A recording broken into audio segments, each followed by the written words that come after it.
Kowe iki nggo ngeyem-yemi ya. Kowe diyem-yemi, mengko nek wis kowe lena, pres. Nggih, Den? Ora. Iya. Oh. Iya. Seneng ae.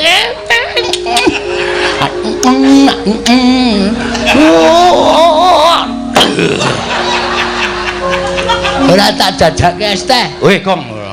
Nonyo. Ya sithik-sithik ora. Turaku lho. Ya wis ora apa-apa. Den, apa? Kula doyak ndara Baladewa. Sebabe? Sebabe padha kali Petruk. Lho, jare sing nundung Majelis Dewa Bapak Werkudara. Anane Kang Rama duka. Niku sing ngubupi Baladewa. Kan Bagong. Wah, kere dong apa iki? Sowan ana ing negara Ngamarta. Petruk karo Bagong Timbalana. Wikatine apa duwe karep sedya dhewe. Apa pancen diutus karo bapakne? Werkudara prayogakna. Ya Petruk Panakawan Petruk padha rarja sak praptanira Panakawan. Nunamit pasang Kalimantabe tinebina ing kula dene dumawahing tawang tuwang sinuwun. Linepatna ing tulamanu. Wilujeng sowan kula niring sambi kula kepareng kula ngaturaken sembah sumeng keping pangabekti kula kunjuk Sandhapepada Paduka sinuwun Prabu Puntadewa. Iya Petruk ndak tampa. Pangestu ning sun tampanana kula pundi nggo jimat paribeh dayanana ing kasantosan. Panakawan Bagong padha rarja sak praptamu. Panakawan Bagong padha rarja sak praptamu. Panakawan Bagong padha rarja sak praptamu. Werkudara, apa? Bagong tak timbali kok meneng wae. Saja isih mumet sirahe. Wah, tak jenggung bathuke. Gong, timbali. Sapa? Kowe. Sing nimbali sinuwun Punta. Bagong, nan. Padha rarja sak praptamu Bagong. Nun amit-amit nderek langkung. Kalimantabe. Tinebena iki lho dune dumawahing tawang ngono lan tawang ana lintang. Ora iso omongane kok. Kepareng kula ngaturaken sembah pangabekti kula kunjuk sinuwun. Dudu kuwi king ndak dangu. Lho, lha pripun? Padha rarja sak praptamu. Wilujeng niring sambi kala kepareng kula ngaturaken sembah pangabekti kula kunjuk sinuwun. Iya Bagong.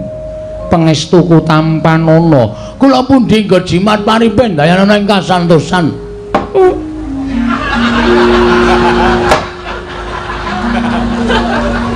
Andel ora iki. Aku ngomong to mau, mandeg pom mau ki ngopo? Men. Tak engu arepan. Dian. Ora ngerti mburine iki ning ratu apa piye? Kok sak penake dhewe lho. Wah, Petruk padha slamet kamu. Wilujeng Ndara bekti kula kunjuk. Iya, Petruk tak tampa. Bagong. Nun. Padha rarja sak praptamu. Slamet. Edan ora basa karo Bendara. Aku tak kon mlus-mlus sira kok tok-tok. Wah, aku ngono kuwi mergo tresna karo kowe. Tresna kok nglarani. Ayo karepmu, karepku padha kowe mau lho, sirahmu tak ulung kowe iki dilus-lus. Tresna karo abdi ngono kok mak jeluk. Mongko drijine kaya driji gendruwo. Gendruwo cengelmu. Ayo arep gedhe tenane. Celeng ngono nek ngendas ya, Tru. Ya di ngapura Ndara iki tresna karo kowe kok. Pengetunipun Ndara Werkudara wilujeng bekti kula kunjuk. Iya, penakno. Nggih, sampun mboten kirang kepenak. Petruk padha rarja. Ndara Janaka wilujeng bekti kula nggih, Den. Iya, Petruk. Bagong padha rarja. Pengetunipun Ndara Janaka wilujeng bekti kula kunjuk. Iya, ya Bagong tak tampa. Petruk padha rarja sak pratamu. Sapa iki nggawa sound system? Wow. Sapa, Gong? Sina Prabu Baladewa seru tenan. Ora nganggo tes-tes ngono. Besok wadah sak peng nang kuping. Ngerti omong aku seru dadak omongnya kowe. Nggih pun meneng ora dadak omong kowe ora. Petrus slamet kamu. Wilujeng bekti kula kunjuk. Yo, prayogano ngono nggih. Bagong Padhararja. Ngenten men dalam Baladewa. Ajan iki. Serone ra jama-jama. Berarti mereke apik nggon aku. Nggonamu ming toa. Nggon aku jos ya, Tru.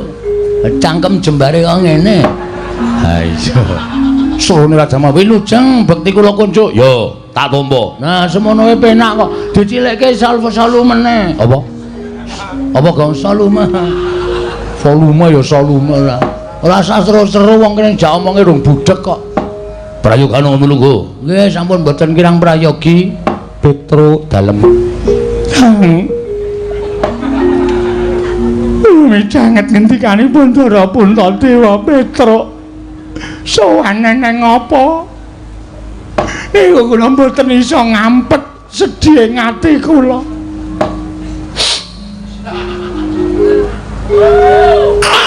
Ayo. Tulapke sarungku tak ajar kowe lho. Kaya jeli. Ana apa Petro? Mungkin dados nang kawuningan. Ada mundur. Pun wonten sebulan iki bapak niku sakit. Bapak niku lara, Ndara. Bapakmu Semar nandhang raga, mboten olahraga. Lara. Iya lara kuwi basane raga. Nggih. Lara apa, Petro? Mboten ngerti. Awake wis ora duwe kekuatan. Ming gletak teng amben mripate kecap-kedip. Wis ora iso maem nek dombeni wis bali muntah-muntah. Lah niki nunggu sesasi kalih Gareng kalih Bagong bapak. Ya, Gong. Heeh. Loro nek mboten klentu setengah kalih dalu. Iya. Bapak paring dawuh ngeten iki. Petro.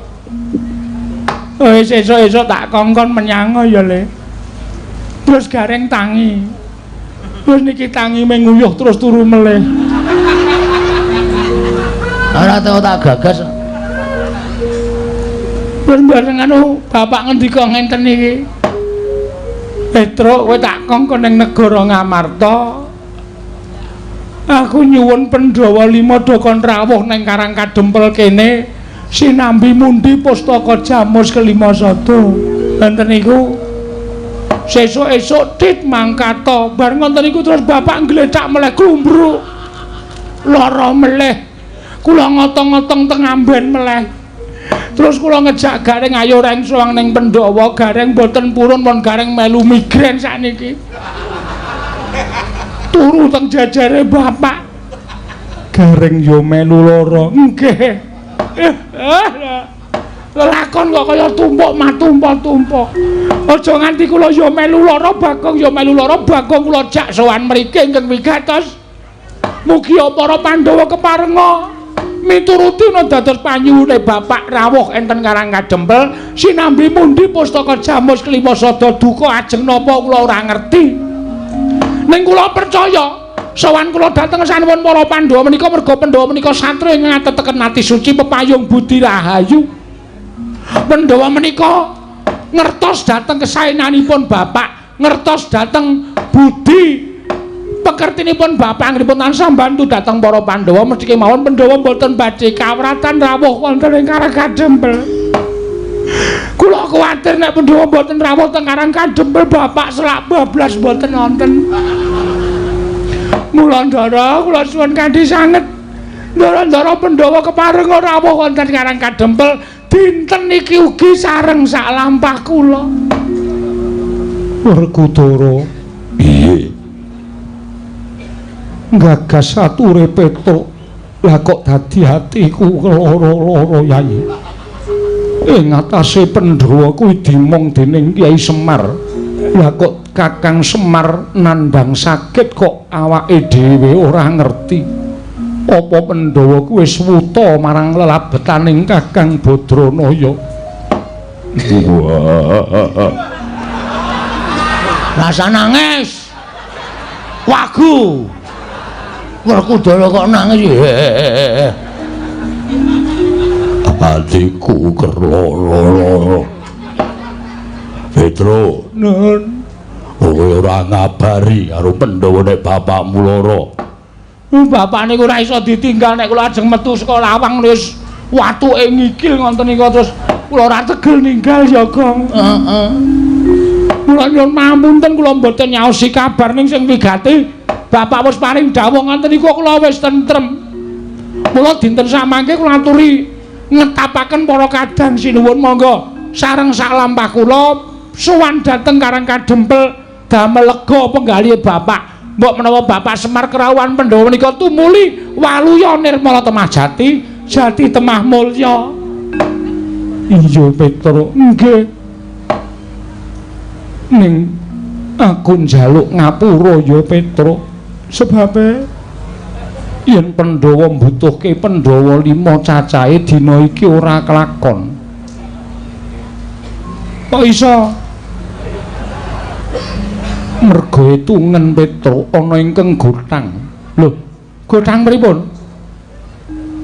Bendara Muragil Sedewa lunga saka negara Ngamarta. Lho. Ndara Ragil lunga tindak? Iya Petruk. Mongko sangertos kula Ndara Sedewa niku satriya manut-manuting satriya lho. Ora tau kesah saking kasatriyan, ora tau tindak saka negara Ngamarta, kok iso tindak ninggal negara Ngamarta, ninggal Pasewakan iku mesti enten perkarane. Perkarane napa kula tak takon? Perkarane apa iki? Kose lho kose. Ya aku nek wis nganggo seragam SD ngene iki. Mbok lho nek nganti aku ngamuk. Oh ngono kok seragam SD. Abang putih to? Ha iya. Aku lambene ora putih, teles e. Oh ya wis. Mau kathok-tok aku. Heeh. Sebabe pripun? Petruk Nun. Koko Prabu Ndarawati rawuh. Nggih. Nyuwun ngampil pustaka Jamus Kelima Sada kinarya tumbal negara ing Ndarawati nggone Ketaman Pegebluk. Nggih, terus rawuhing Koko Prabu Ndarawati bareng lan Koko Prabu Mandura. Nalika semono Pandhawa kabeh wis padha mathuk pustaka diparingke ngampil Koko Prabu Ndarawati. Ya mung Sedewa ingkang nggondheli pusaka Jamus Kelima Sada. Dasaripun Ndara Sedewa nggondheli pusaka Jamus Kelima Sada mboten entuk diasta dening Sunan Prabu Ndarawati, dasare napa? Dasare merga pusaka kuwi panguripaning Pandhawa uga panguripaning kawula Ngamarta. Turta didadekke tumbal kuwi ora bakal bali wutuh maneh utawa gedhene ora bakal bali maneh marang praja Ngamarta. Yen to Ngamarta kelangan pustaka Jamus Kelima Sada bakal kasangsaya uriping para kawula, Pandhawa bakal asor derajate, luwih-luwih ora bakal duwe kekuatan. Yen Pandhawa ora duwe kekuatan, wong kang ora seneng lan para Pandhawa gawe cintrakaning Pandhawa, gedhe gawe pati ning Pandhawa angel mijet wae ngranti suwe banyu sinaring. Bener niku. Terus nalika semono Sedewa malah ndakwa Kanjeng Koko Prabing Mandura kuwi panjalmaning mungsuh. Krana Koko Prabing Mandurawati nalika semono paring dawuh bakal kinarya tumbal pusaka Jamus Kelima Sada mbok menawa dadi sarana cubriya atining adiku Ragil Sedewa. Lho, bener niku. Kedung jero iso dijajaki, atine menungsa sapa sing ngerti? Selagine kula niku bareng karo adik kula Bagong. Ning kula ora ngerti kok nek Bagone ajeng tumindak elek kali kula. Niku tegese tetembungan kedung jero iso dijajaki, atine menungsa sapa sing ngerti? Mula jaman sak mangke menika sing prayitna ngati-ati, ora kabeh wong cedhak niku nulung, ning akeh wong cedhak niku mentung ya akeh banget.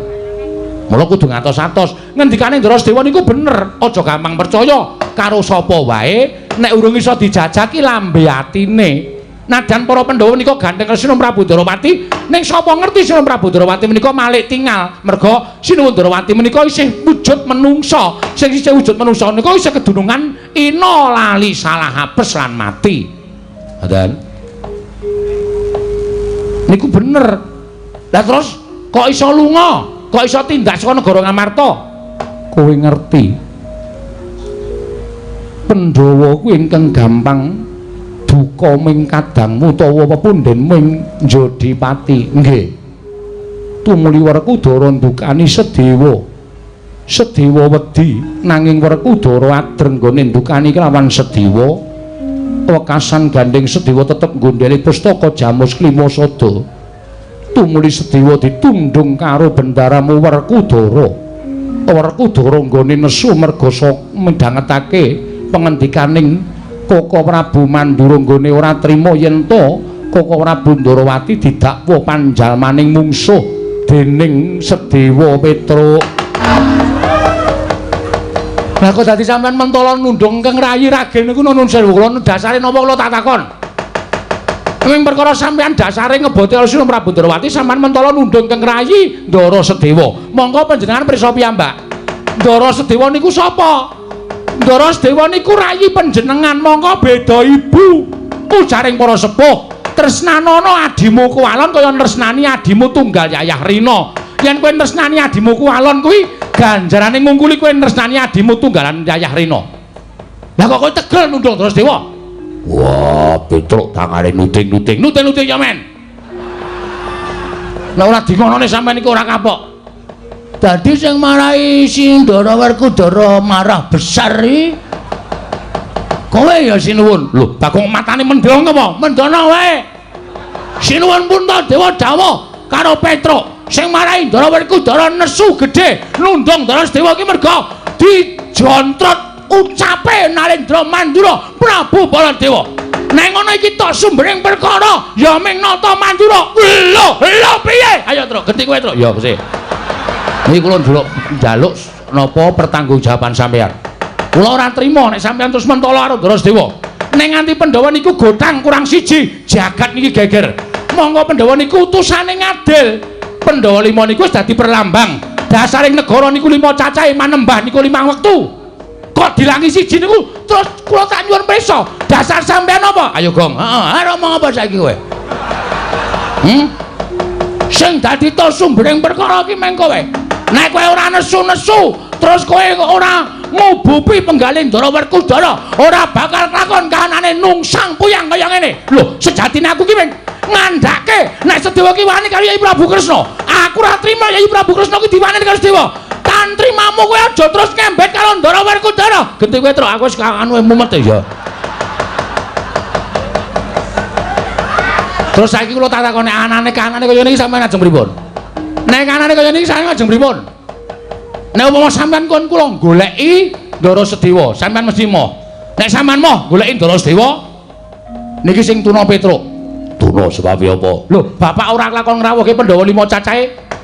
Mbok menawa Pandhawa 5 cacahe niku dadi srana ngusadani bapak nek Pandhawa ora lakon rawuh teng Karang Kadempel, bapak saya lara. Nek bapak saya lara, kembange lara niku mati. Nek bapak mati sing kelangan Petruk. Ayo, Gong, si aku ndek kata-katae. Oh iya. Karo mikir karo iki nang ndek kata-kata sik terus. Aku lagi pandeng-pandengan. Oh iya. Yun. Nek nganti bapakku lho mboten nonton. Nek nganti bapakku lho ora ana. Niku nek ditelusur perkarane sampeyan sing luput kejaba Ndara Werkudara, kowe sing salah, Bol. Lho. Bol piye? Jenengmu Baladewa tundang bol kok ora gelem. Mula ganti bangkean. Edian, Bagong malah saya wani karo Baladewa. Lah kok tadi kowe ngucap nek nganti bapakmu ora ana, perkarane Pandhawa ora tekan Karang Kadempel. Terus entuk salahke aku dasarmu apa? Ha kowe sing marahi Ndara Werkudara nesu. Ha ta? Sing marahi Ndara Werkudara nesu ki sampeyan. Nek sampeyan ora netangi kamurkane Ndara Werkudara tangeh nundung adine. Iki perkarane dadi rame lho. Iki ora mung sepele tekan kene. Tinimbangane Bagong ora iso mboyong Pandhawa, tekan Karangkajempel luwung Bagong mati nang negara Ngamarta bangane Bagong weruh bapak tekaning pati ora kelakon penjangkane. Heeh ora, Tru. Nah, arep mati ya. Waduh. Trombo sing apik cangkeme Tru. Iki nek ora gendana, iki engko ndak lilimbukane kewengan. Yo. Cek-cek yo. Limbukan karuan gayenge. Oh iya ndang ya. Wis ngene iki wae wis apik ngene iki. Sermu piye? Butuhe kok kudu bali. Mboten, kula mboten ajeng wangsul. Siji Ndara Werkudara, loro Ndara Baladewa ora iso goleki Ndara Sedewa kinarya jangkeping Pandhawa supaya rawuh teng Karangkajempel, rawe lantas malam-malam bakal tak puntung. Wani kalau Baladewa sing tawon dene awakmu. Wah, dalah. Bagong wis ngalake Pra Baladewa pesantren Sondara Langit. Wis ngalake Bagong sasat iso ngombe es krim. Ben sak omong-omong aku. Neng endi? Pamane terkate ayo. Jemetu Jawa tandinge kericauan. Edan. Ana ratu kok digetak-getak nganti Koko Prabule mlayu nabrak cagak. Senenge aku. Amen tak bebeda kaya ngono gendandapan. Mongko sandale sandal lunyu. Ayo. Gua mlaku kaya main sekicus. Jebles. Geguyu karo warga Ngamarta. Iya, Bagong. Nggih. Kula nyajeng mriksa critane ngonten tenan lho. Iya, Bagong. Pancen bener. Yen to Sedewa dinesoni dening Werkudara ditundung lunga wonten ingkang netangi kamurkaning Werkudara Koko Prabu Baladewa. Diantran. Kodha kaya ngono ya Nayaka Praja Negara Ngamarta. Dudu Ngamarta ning Mandura. Anu nggih. Mangkelake kan. Jan. Iya, Bagong. Nggih. Bapakmu lara tenan. Lara tenan iki wonten resep sing durung iso ditebus.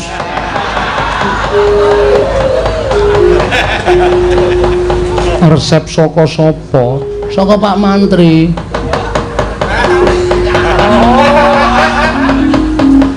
Resep saking Pak Mantri tulisane Poliklinik Rebu.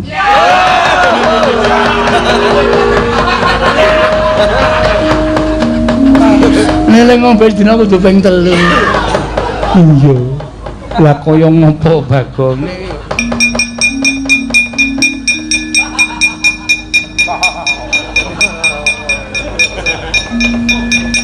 Yen iki pancen ya kudu ditebus tenan. Nggih.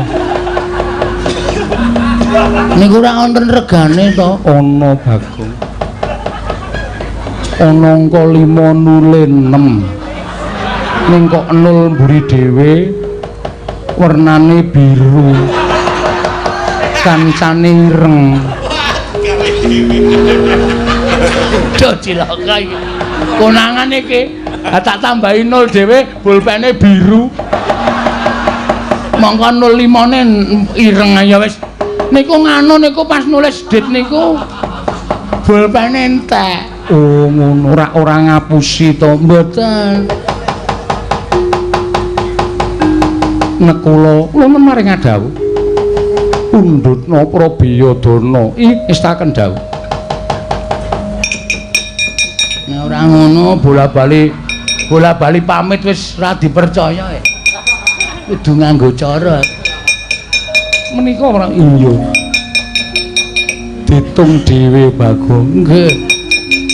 Iki nek wis gepokan ngene iki wis jangkep. Weh, sapa ngerti nang tuyul.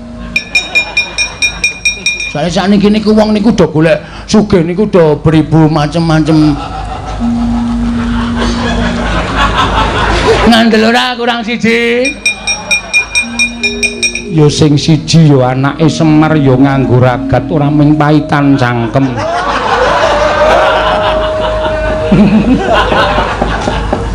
Sithik ning atos sing. Nggih, mengke kula tombokane. Iya. Sampun nggih nyuwun pamit. Sing ati-ati aja kaya bocah cilik. Nggih. Bandara Janaka. Iya, Bagong. Niki wonten resep sing goreng iso ditebus. Ya wis kene mengko aku sing nebus. Mboten kongkonan kula. Ora.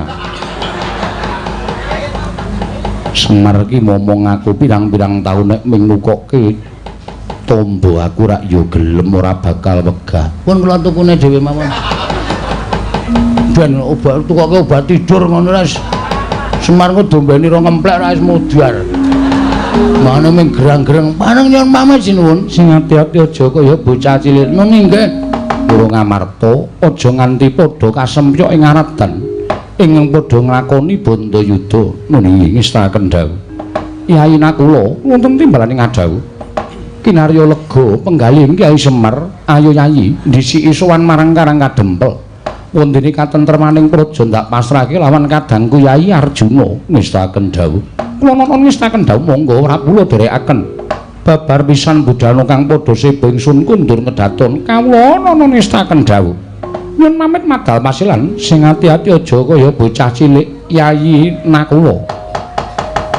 Purna gatine marangkilan. Sanata kundur ngedaton jelok saking dampar kendara knapit gambaran gading kadhiraken sanggaring Promban Cedi manggung tetanggung Jaka Paloro ingin sami ngambil patraning keprabon. Kawistika saking Mandra tindak Nyosri Naranata.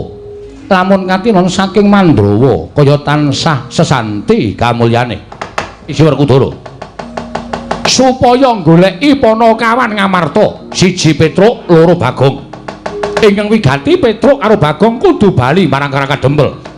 Yen Petruk karo Bagong ora bali marang Karang Kadempel, kowe tak paringi Purbawasesa, Mulasara kelawan Panakawan sakarone mau.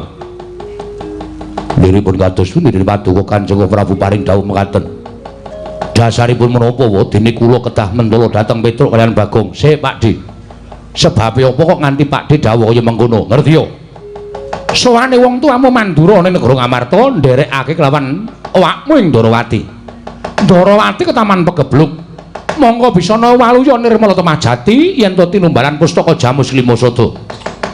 Nalika semana Werkudara Janaka Nakula wis padha mathuk lan sarujuk yen to pustaka Jamus Limasada diasta dening Kyai Kresna.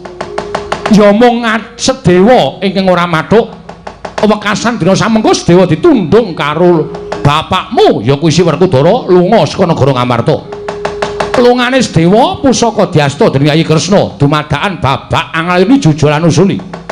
Soane Petruk karo Bagong ngandhake yen Semar loro.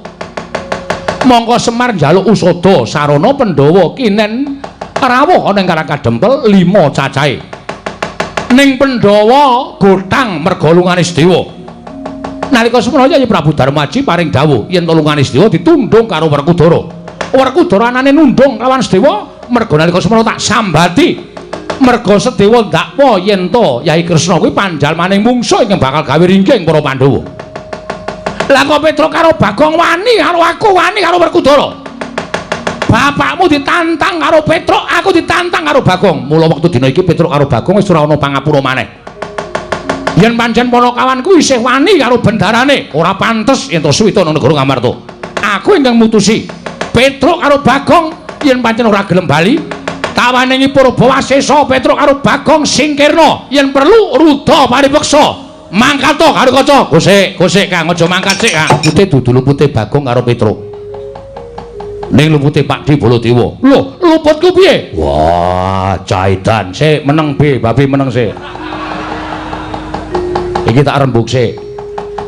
Anane Pandhawa gotang sebabe mak cilikmu Sedewa ditundung karo Werkudara. Mergane ditundung, merga ora sarujuk yen to pustaka Jamus Limasada diasta dening Kyai Kresna. Anane ora sarujuk, dasare apa? Dasare jarene pustaka Jamus Limasada kuwi pusakaning para Pandhawa. Kuwi panguripane wong sak negara Ngamarta. Yen Ngamarta kelangan pustaka Jamus Limasada, Pandhawa bakal apes jayane. Wong sing ora seneng karo Pandhawa bakal gampang nggone gawe cintrakaning Pandhawa, gedene pati ning para Pandhawa. Kuwi bener. Kuwi bener. Tur kawula Ngamarta ki nek nganti kekilangan pustaka Jamus Limasada uripe padha kedungsang-dungsang. Ngono. Uripe padha kedungsang-dungsang. Mula Mak Cilik Sedewa kuwi bener. Lho Mak Cilik Sedewa kuwi ngendikake yen to Siwa Ndwarawati dianggep wong sing bakal mibrili kekuwataning Pandhawa. Kuwi bener. Kanthi dasar ngendikamu mau Mak Cilik Sedewa ora percaya marang Sinuwun Prabu Ndwarawati ya Siwa Ndwaraka. Kuwi bener. Kedung jero iso dijajaki ning atine menungsa sapa sing ngerti. Lho, lah kok malah dadi kowe ngandani karo wong tuwa? Ora ngandani, aku benerke. Wong tuwa kuwi aja dianggep bener terus. Wong tuwa iki kadang kala ya ana salahe. Ning mergo dadi wong tuwa, aku wong tuwa, kowe bocah ngerti apa? Mangkat ora? Lah ngono kuwi jenenge kowe rusak ajak-ajak dosa ngupaya kanca. Werkudara piye iki? Wah, cah mendem gamping. Ayo kowe tobonge, Gus. Malah ngunekke tobong wong tuwa. Terus Kakang Garukaca Kakang Antarja tok kon mentala karo Panakawanku sik. Mula Kakang Garukaca Kakang Antarja le budal kuwi nganggo petungan kawit mau didhawuhi ora ndang mangkat, mergo aku ngerti atine Kakang Garukaca Kakang Antarja. Kok Kakang Garukaca Kakang Antarja kok mentala karo Petruk karo Bagong kuwi mbok tekan sok kapan ora bakal mentala. Mergo Kakang Gatot Kakang Antarja kuwi ngerti labuhane Panakawan Petruk karo Bagong tumrap Kakang Gatot Kakang Antarja. Ora ketang sithik Kakang Garukaca ki tau tate nampa pangudange Petruk karo Bagong. Kakang Antarja ya tau tate dikudang Bagong karo Petruk. Lho, tau dimong. Nek kon mentala karo Panakawan dheweke emoh. Lah sampeyan ora tau dimong karo Petruk karo Bagong. Mula gampang nibake dawuh. Nek pancen Petruk karo Bagong ora gelem bali, ruda mari peksa. Dipeksa yen perlu tak paringi Purba Asesa. Lah penak wae nek wong ngomong ning sing temandang ki nganggo ati, Dik. Nganggo ati wong arep temandang kuwi. Nek Petruk karo Bagong ora salah apa kok anak-anak Pandhawa kon mentala, anak-anak Jodibati kon mentala. Kon nuruti karepmu. Terus saya aku tak takon, Pak. Oh, ora usah nesu. Urung rampung le takon wis. Oh. Bapak kok nundung Pak Lek ki ngopo? Pamanmu ora manut karo aku. Oh sik, sampean kena ndukani Pak Lek. Nek pancen Pak Lek ki salah. Ning Pak Lek Sedewa ki bener nggondheli pustaka Jamus Lima Sada. Mergo tekan jaman napa wae, pustaka Jamus Lima Sada ki aja pisah karo Pandhawa. Kuwi salukane kaya ngono kuwi. Nek nganti pisah Pandhawa cilaka. Wah. Kresna kakangku gedhe labuhane tumrap Pandhawa. Oh, dadi wong labuh ki hitung-hitungan. Heeh. Wong labuh ki hitung-hitungan. Terus ana ngendi dununge salukaning piye sepuh sing ngandhake nek tanganmu tengen ngulungke tanganmu kiwa aja weruh. Wong ki nek tumindak becik karo wong liya kuwi aja duwe pamrih. Diwales kabecikane aja. Nek cara kaya ngono kuwi nggonmu mbelani karo wong liya kuwi ora tulus lahir batin. Nggonmu sedekah ora ditampa dening ngersani Gusti. Paham? Setan. Wong tuwa malah diulang. Aku ora mulang ning aku ngomong karo bapak. Wong tak andani ya Pak sing jeneng wong tuwa iku ora selawase bener. Ora. Wong tuwa iki ya kok sok-sok salah. Ning mergo nggone le tuwa terus sing enom dikon ngalah. Ning jane penemune salah. Ngono lho, paham ora kowe? Ah, nang kene iki ketok banget. Dadi pendonong niki do bingung. Bapak salah, nek nganti Pandhawa gutang iki ngembet karo nyawane wong. Nyawane wong sapa? Nyawane Semar. Apa Semar nyawane ora berarti tumraping Pandhawa? Berarti apa? Ora ngerti kowe, wis ora lulus.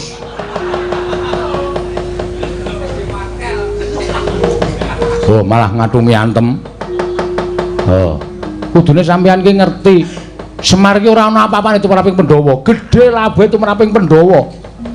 Semar ki Prabu Pandhawa ora ming nalika ning negara lho, Pak. Ora ana nalika ning kedaton lho.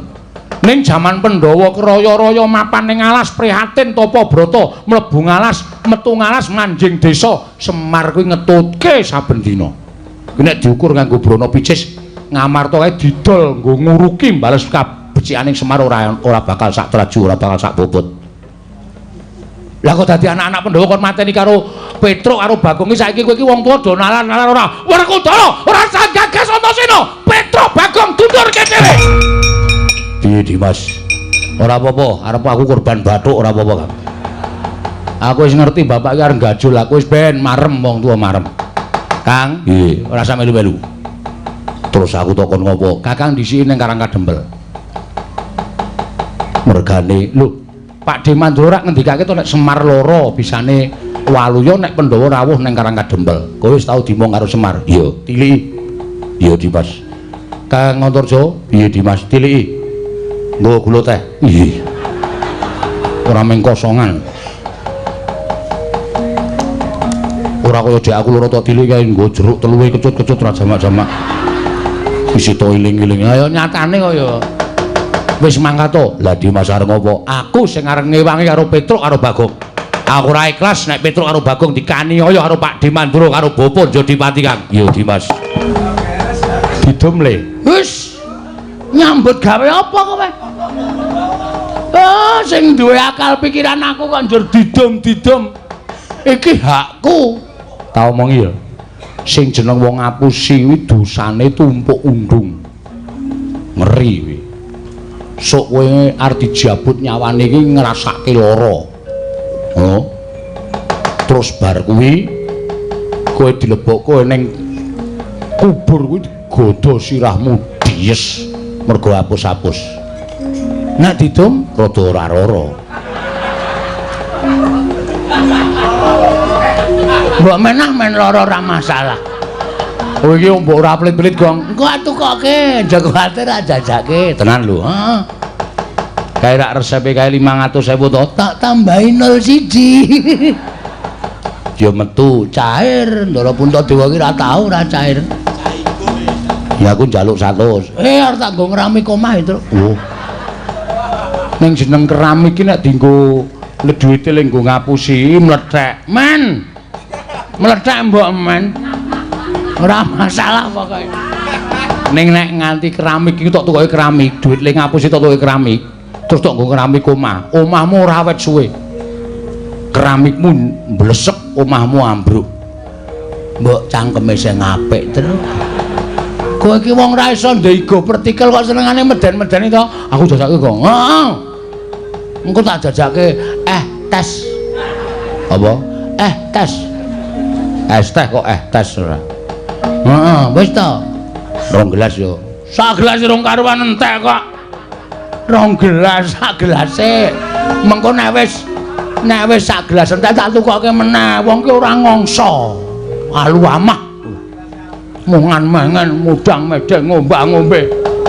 Oh, karo gareng jan klop. Nek sing gareng keplok Petruk ya keplok. Yo, mangan yo. Yo. Ayo wis ben ora.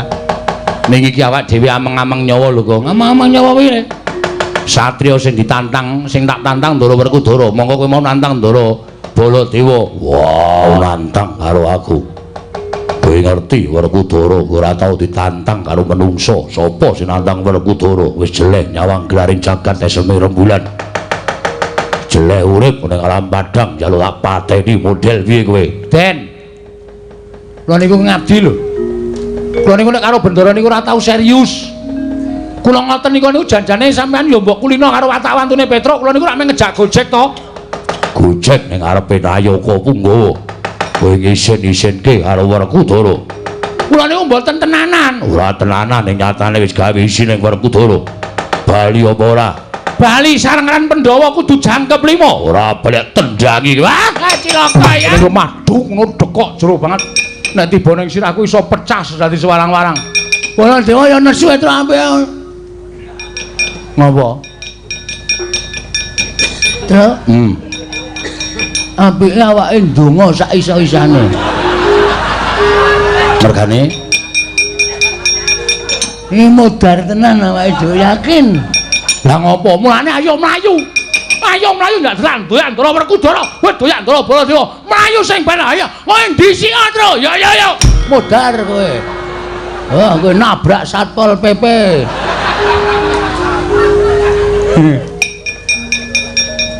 Ora ngomongi to, Gong. Aku wis weruh wis mak tratap. Kapok kowe. Kowe mesti dikongkon Ndara Werkudara. Antasena. Kowe nyegat kono. Petruk mlayu cekelen. Dekluken cengele. Wis gak ndonga. Njaluk nang ngisor Semboja. Apa ning pinggir cungkup? Ku tak gejak sirahmu modar. Ndara Antasena kuwi piyayi luhur. Piyayi iso nimbang ala becik. Tak takonane sik. Ngarep mati kok kian ngomong, Tru. Bekti kula, Den. Ya. Slamet to, Tru. Pangestune wilujeng. Mlayu-mlayu ngopo? Kapok kowe. Iku menggaya aku jane ngerti. Engko nek mlayu, engko nek omong mlayu-mlayu doyak ndara Werkudara. Aku tekan kene kon metuk kowe truk nyok tampan ono til. Ya truk aku tak jajan es teh, aku njaluk kok. Mengarep mati kok ngombe es teh. Muka-mukai dosa. Apa ngombe es teh kok dosa ki cara ngendi? Nyawaku ki rada peret ngono lho. Sembah kula nggih, Den. Heeh, wis tak tampa. Wit mlayu ngopo? Sampeyan tekan mriki enten apa? Lho, takoni urung takon aku wis genti takon. Kula tak nyuwun pirsa riyen ben ayem mati kula, Den. Sampeyan tekan mriki madosi sinten? Goleki kowe. Modar. Wis yakin wis. Santai wae, Tru. Wis. Pokoke diiklaske wae, anggere ikhlas lak nyawamu malah ora kangelan limrucut. Anggere kowe engko ki atimu awel dipateni malah nyawane angel mrucut. Wis ikhlas ngono wae, Gandara Mestaka kula ngono wae. Sik gong kowe iki omong apa to? Dar kowe genti kowe sing diancam ora.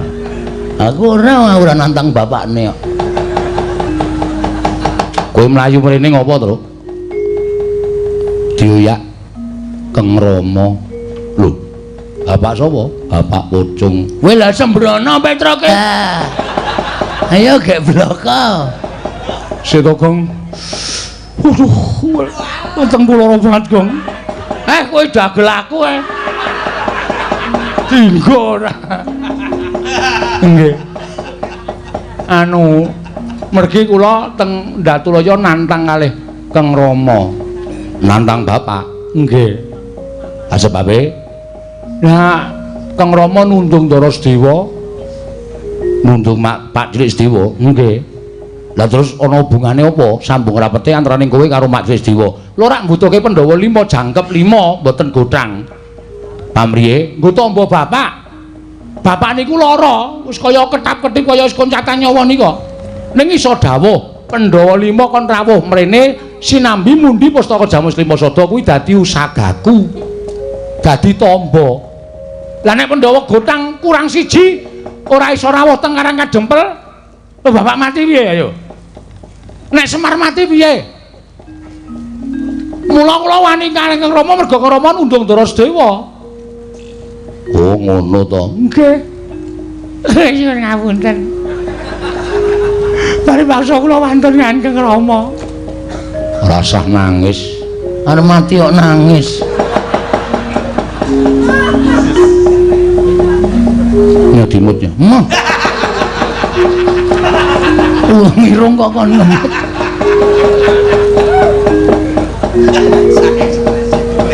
Petruk ki anggere stres sak uni-unine. Mangkel aku. Ora kandhani. Kowe ora usah wedi karo aku. Nggih. Aku rene methuke kowe iki aku dalam rangka peringatan hari 17 ini ora. Aja neruske sik. Aku tekan kene iki niatku ora kok arep ngewangi bapak. Estu napa? Heeh. Sampeyan mboten diutus Ndara Werkudara? Ora.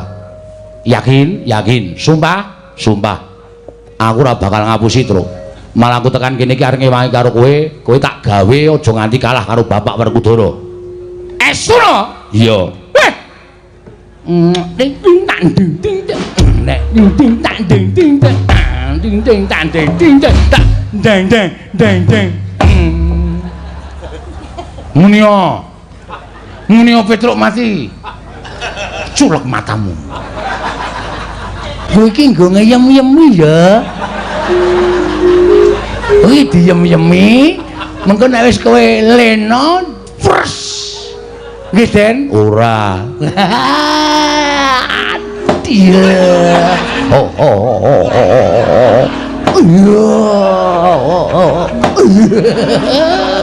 Seneng ae.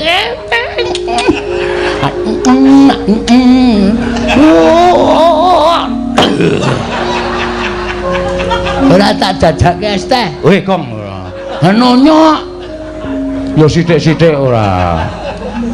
Turaku lho. Ya wis ora apa-apa. Den, apa? Kula doyak Ndara Baladewa. Sebabe padha kali Petruk. Lho, jare sing nundung majelis dewa Bapa Werkudara. Anane Ingkang Rama duka. Niku sing ngubupi Baladewa. Anane bapak nesu gedhe mergo diubupi Siwa Mandura. Mengkono critane. Nek ngono wong loro tak ayomi.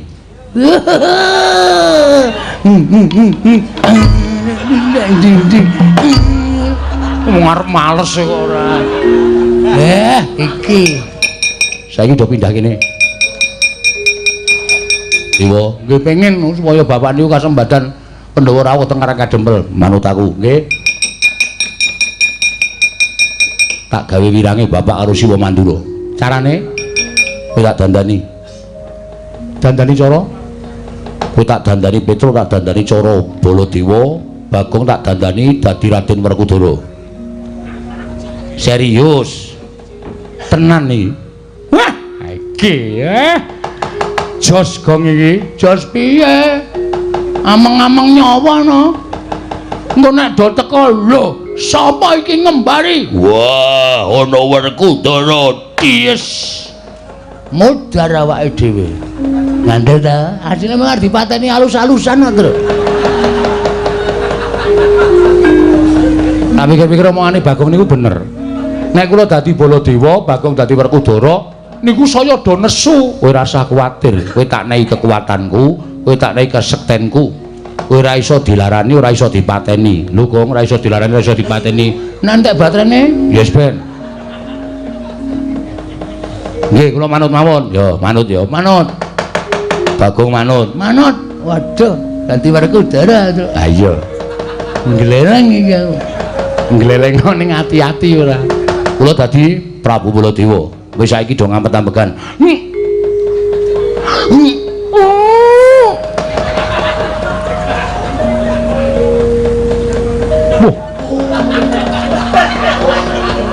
kok denge ya